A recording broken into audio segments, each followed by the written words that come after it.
The Bible. It's 66 books of history, stories, letters, and poetry that fit together to form God's one big story.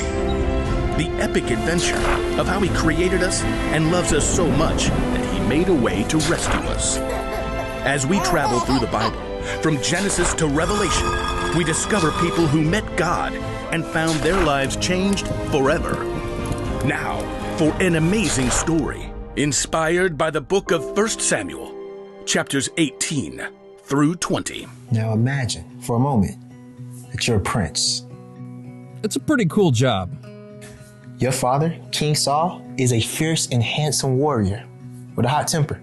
Away from me, you fools! Saul is the first ever king over the land of Israel. And since you're his son, most people expect you to be the next king. You'll live in a fine palace, wear royal robes, and carry the best weapons. Your name is Jonathan. Call me John. You got a great life, right?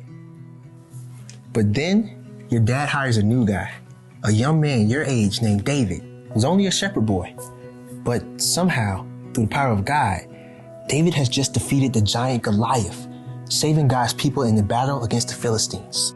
I come against you in the name of the Lord. Your dad has given David a place to stay in the palace, in a high rank in the army. You and David even become friends. Now imagine, and David fights in every battle and wins.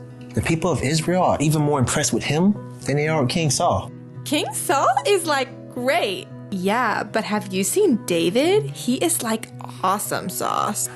To top it off, you've heard rumors that David has actually been chosen by God to be the next king of Israel, instead of you.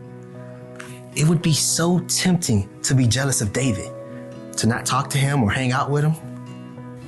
But that's not who Jonathan was. It's not what Jonathan did. In 1 Samuel, we discovered that instead of being jealous, Jonathan chose to share the best of what he had with his friend. Here, take my robe. Then people will see how important you are. Are you sure? Take my belt, too, and my sword. But these are all things for a prince. You're worth it. Thank you, friend.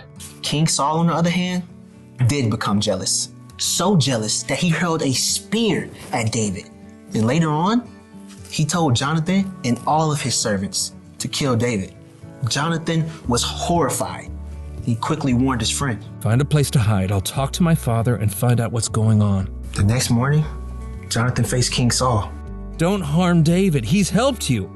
He put his own life in danger to kill Goliath. The Lord used him to win a great battle. Why would you kill him? Okay, fine. I'll show you how awesome sauce I am by not putting David to death. Jonathan and David were relieved. And for a short time, all was well. But then, King Saul went back on his word. He tried to kill David again. And when he failed, he sent other men to try to kill David. I haven't done anything to your father. Why is he trying to kill me? He won't do it.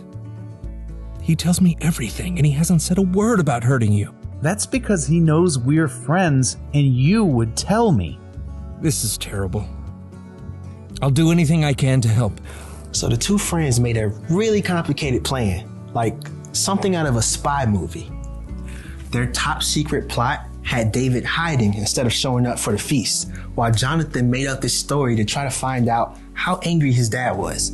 Now, instead of going outside and talking to David about it, Jonathan chose to shoot arrows close or far like a secret message. In the middle of it all, their friendship stayed strong. Whatever happens, please be kind to me. I know the Lord will defeat all your enemies someday, but promise to always be kind to me and to all my family. I promise. Shake. Shake.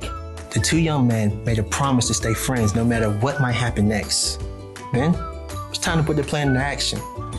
When Saul discovered that David was missing, he was filled with rage. I knew it! You're on his side. That is so not cool. As long as he's alive, you'll never be king. Why do you want to put him to death? What has he done? Saul was so angry, he couldn't think clearly. He actually threw a spear at his own son. Jonathan left immediately. And the next morning, he hurried to the place where David was hiding and sent their top secret arrow code message. When David realized things with the king were not good, the two friends ran to meet up. One last time. I'm so sorry. My father. I know. It's not your fault. Jonathan and David hugged each other and wept. Go in peace. In the name of the Lord, we've promised to be friends.